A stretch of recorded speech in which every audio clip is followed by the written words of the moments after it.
Okay. Hello and welcome, Inspired Podcast community. This is your new episode. My name is Caroline, and my today's guest is Ed Finch. And I'm so happy that you are here and that you said yes to our interview. How are you doing today? I'm all right, thanks. I'm all right. All the better for having the opportunity to chat. Always love Perfect. to chat. Yeah.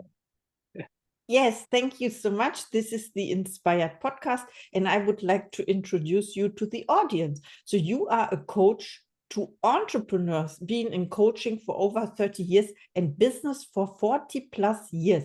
You are an innovator who loves solving business problems. So, you have to tell us more about what you do. Yes, exactly. So I suppose, yeah, I do solve problems. I like very simple solutions to people's problems, simple solutions that solve multiple purposes. And that's one of my favorite things to do. And I focus a lot on people's values and helping them to connect personally with their business. Because most of the work in entrepreneurship focuses on the business. And it gets very confusing when all these gurus out there are telling you to do funnels or Facebook groups or all these other things that maybe work for them, not always. Um, but it gets just very confusing for people, and then they're struggling because they can't make it work. And largest part of it is because they're not connecting with them true selves.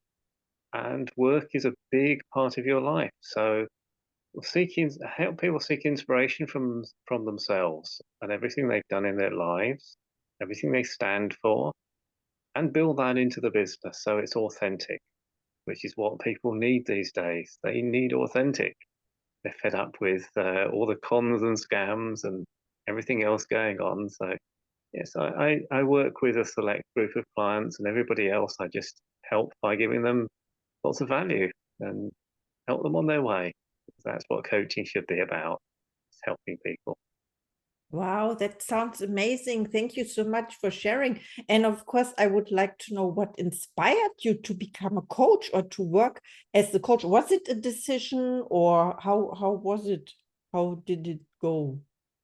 Yes, well, it was, I suppose in one way you can say it wasn't necessarily a choice. It was an opportunity for coaching. I'd been in business a long time by then, and I was in my studies at university. So I was studying landscape architecture. I think at the time I started my BA Hons, and then I went on to do a postgrad and the master's. But during that time, I was also doing advanced studies in the martial arts, and as part of that, I was required to coach. I'd already done a fair bit of it, but I was working under a master, so he required us to learn how to coach properly, not just the ordinary coaching. And I was very fortunate. This was in England. I was very fortunate. Because he and his partner were the people who wrote the first national coaching standards. It was back in the 1990s, but there weren't any recognized coaching standards, so they wrote them and implemented them. So at the level of coaching he was teaching, I found it very inspirational.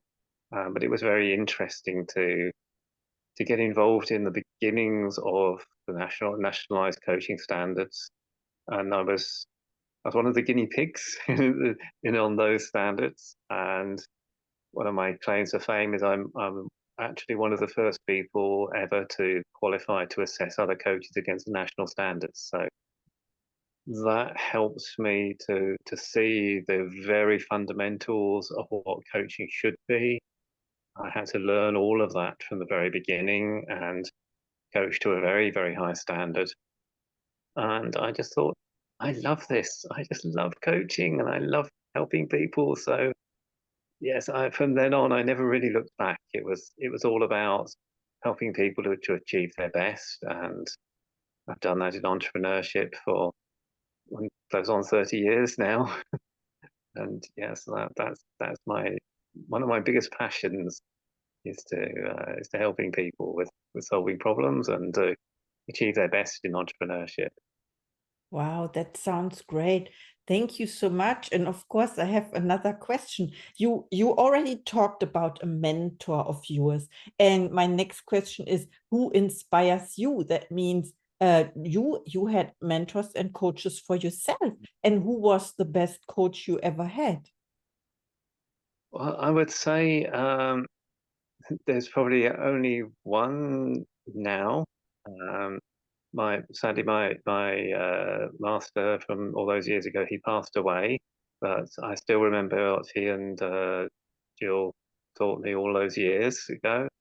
But there's one living coach who inspires me, and last year I was fortunate to take a course with Rich Litvin.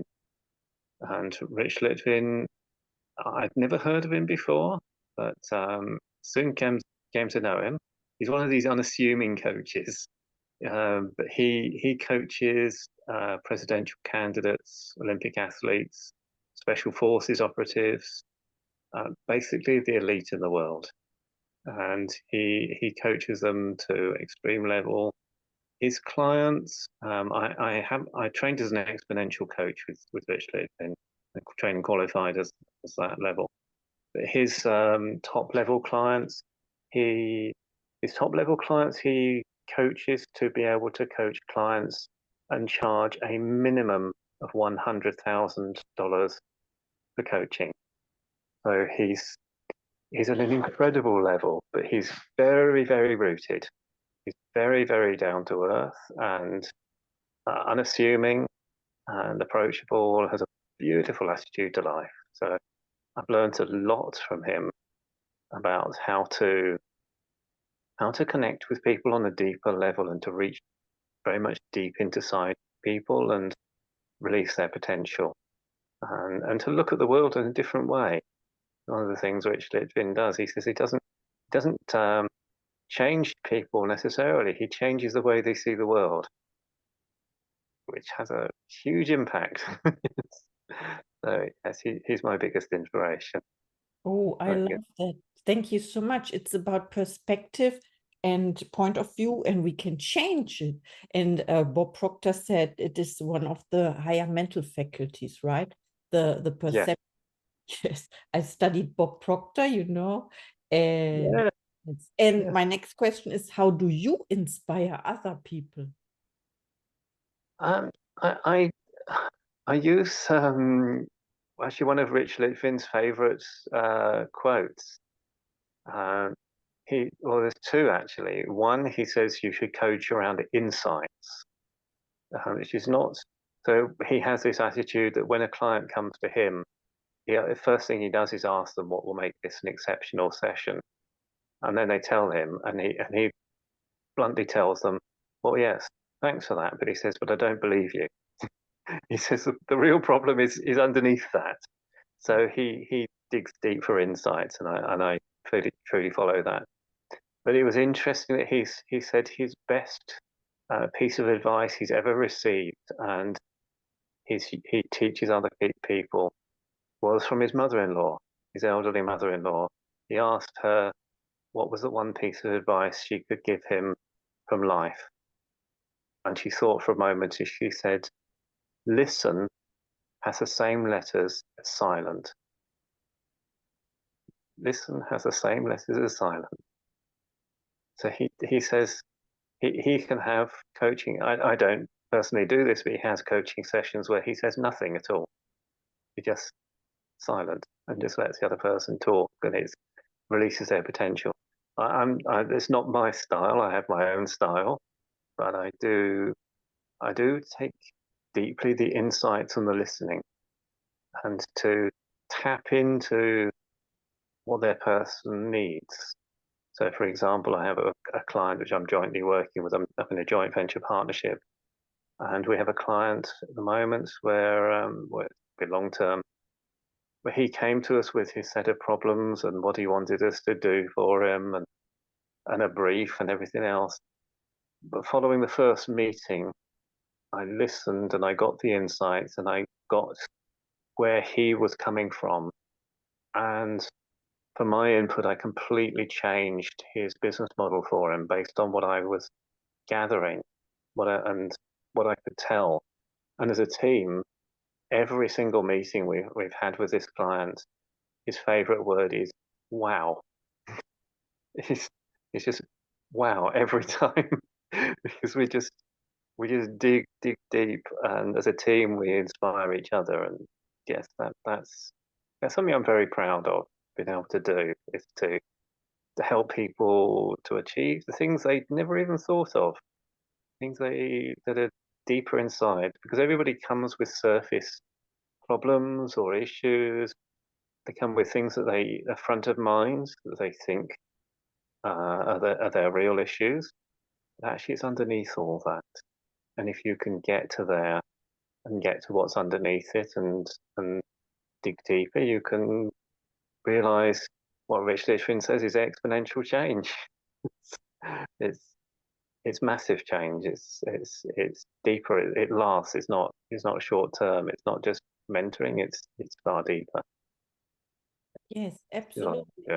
Because there are beliefs and limitations, and we think this is right, and then we have this first answer, but we have to dig deeper. And I know this technique called, you ask 7 times for why. You ask why and then 7 times, and then you have different answers, let's say. Right? It's amazing. And wow also is one of my favorite words. You know, I learned it last year.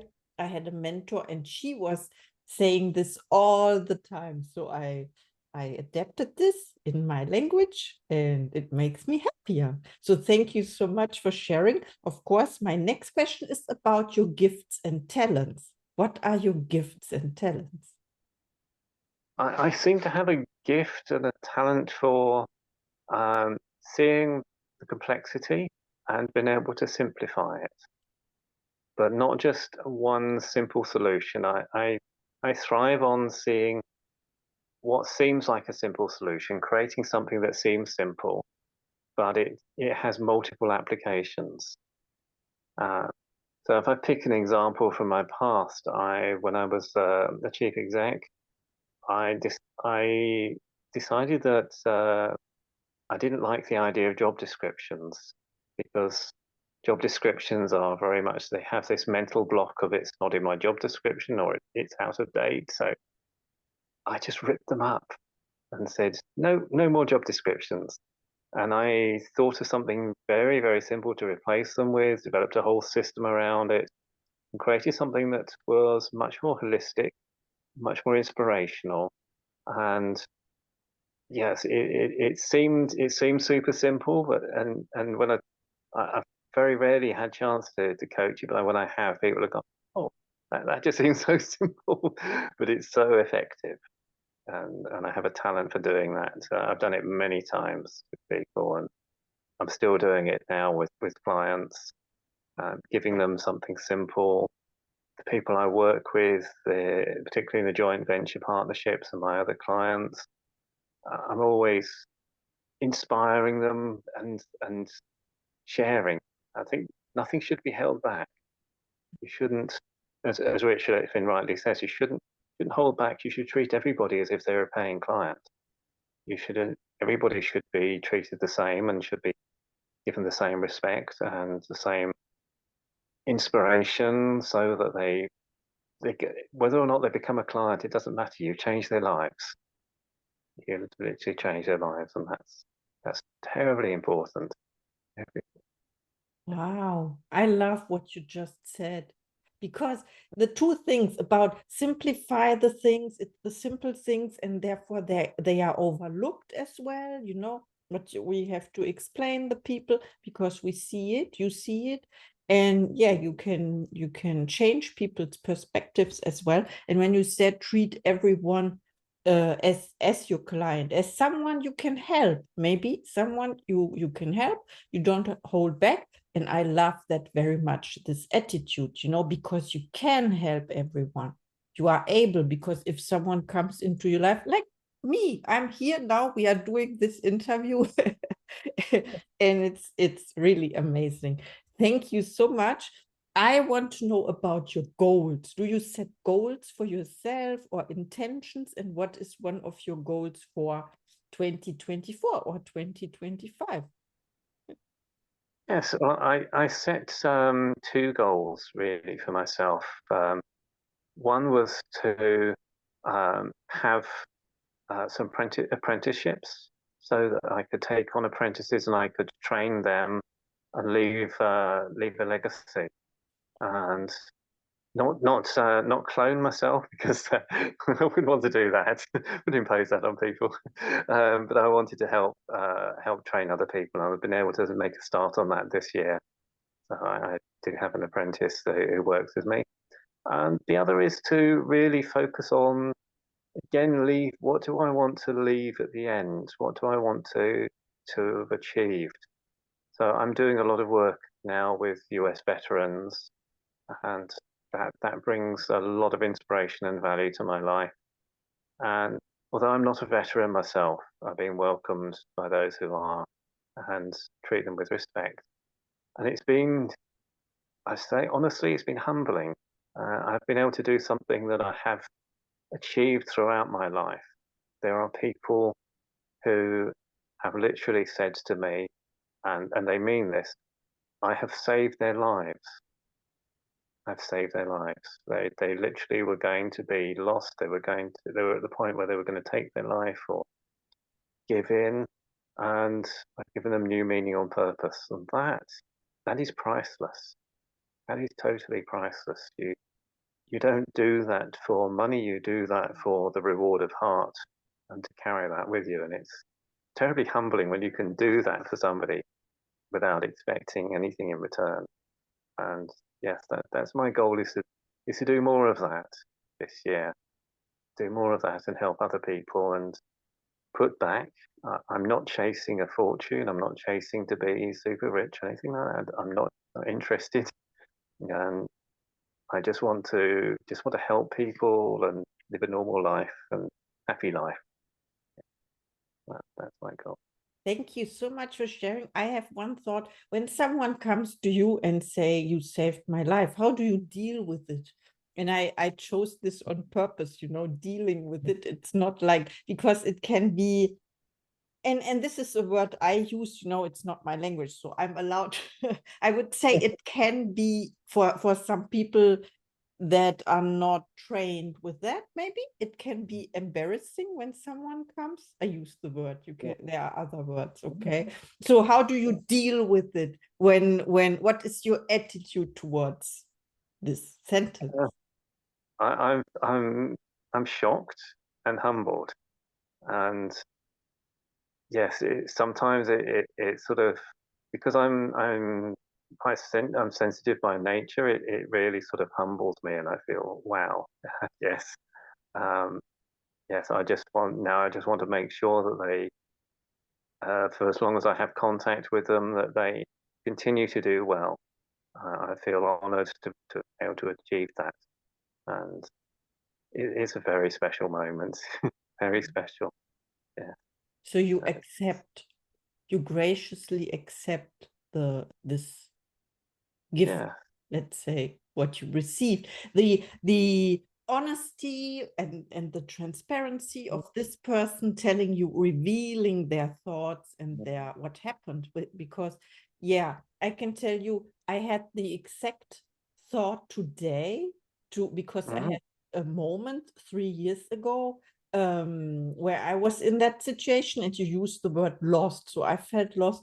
And there was a person saving me, so to say, let's say, introducing me into this, that I have responsibility, or I can claim it back, take my power back and work on myself, So this is it's really amazing what you just said. And I'm thinking about how to, because it is you talked about being humble, when I think this is the attitude, because we cannot, the opposite would be you are resistant, you are not accepting it, because you said, oh, it was not me, or, but this attitude about, yes, and acknowledgement, yes, I was there for this person and I would do it again, this is Absolutely. greatness, I think.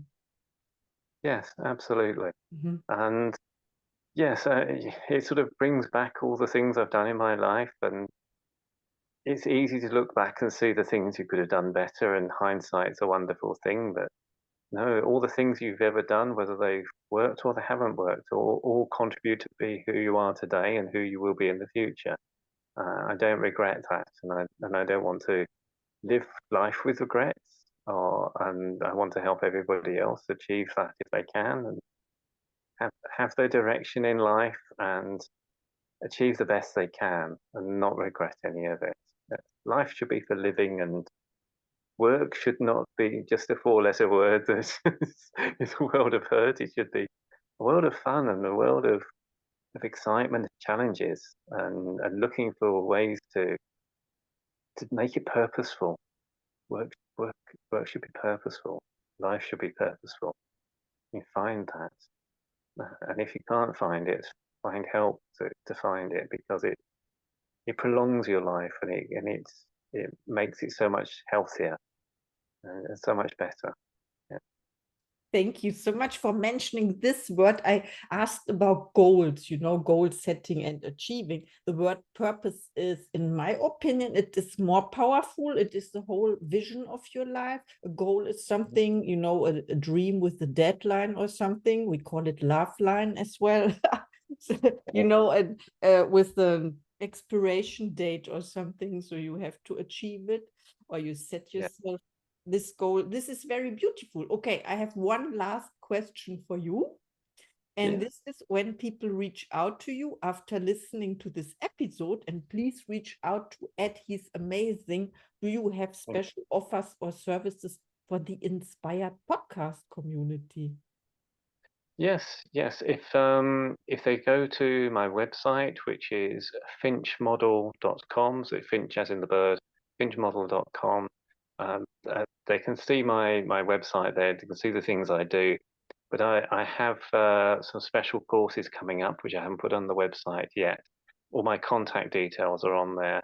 I'm going to be doing some very shortly. I'm going to be doing some courses. One is around finding your purpose in life. So that's going to be a really, really simple course. And the other course, which is again is a nice, short, easy to digest, no fluff courses. I don't believe in using AI to put these things out. I believe it's got to come from yourself. The other course is going to be about why they don't buy. So reevaluating why um, people are not buying from you for your business, and approaching it from a different, much more authentic way, understanding what is happening in the online world and why most of what we're taught around selling is, for most people, the wrong way, wrong approach. So I've rebuilt all of that. I've challenged convention, and I'm actually writing a book on that as well at the same time. Challenging convention on solid grounds, and then offering a very simple solution which allows people to realign with their business and to connect back with their business and sell authentically without actually selling, to attracting people to you, attracting the right people to you, and be able to help them powerfully. So I want to pass this on to other people, and making that as easy as possible for them. As Oh, easy as that's possible. so great. Thank you so much. This was our podcast interview. And of course, now is time for your last message to the audience. Yes. So my last message is, live your life with hope and happiness and with true purpose, because the last thing you want to do is to end up with regrets. Don't end up with regrets. Live life to the full every day. And if something doesn't work out, you just learn from it and move forward, and correct your course. Correct your course as you move forward. Don't look back and say, oh, I wish I did that, or I did that wrong. No, you tried something and it didn't work out. Remember Thomas Edison asked how he developed the light bulb. He said, his regrets about 1,000 experiments going wrong, and he says, no, 999 things that didn't work till I found the one that did. That is life. That is life. Just keep moving forward and live it with purpose and values, and then you will live a happy life, a long, happy life. And we're all here to help. Yes. Thank you so much. This was great. And see you in the next episode.